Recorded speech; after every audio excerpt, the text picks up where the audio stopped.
పెండ్లాము మా అవ్వ పక్కింటితో లేచిపోయింది. ఈ వయసులో లేచిపోయిందా ముసలామేమా?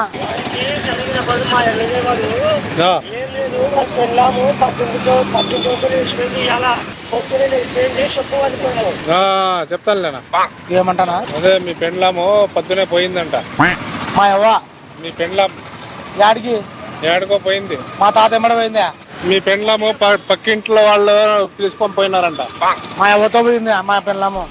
పక్కింట్లో పక్క ఇల్లు పక్కింట్లో వేరే వాళ్ళు ఉన్నారు, వాళ్ళే పిలుచుకొని పోయినారంట. ఎవరు? పక్కింటి పెళ్ళాము. ఎక్కడ పోయింది? ఎక్కడ పోయింది తెలీదు. మా అవ్వ పక్కింటితో లేచిపోయింది. ఈ వయసులో లేచిపోయిందా ముసలామేమా? పెండ్లామప్ప నీ పెండ్లాము పక్కింటి వాళ్ళు. మా తాతకు పానమ్మ లేకుండా పోయింది. పక్కింటి వాళ్ళు ఉన్నారు కదా పక్కింట్లో. తాత ముసలాన్ని ఉన్నాడు, వాళ్ళు వేసుకుపోయినారంట. ముసలామతో లేచిపోయినాడు. సరిపోయారు ఇద్దరును.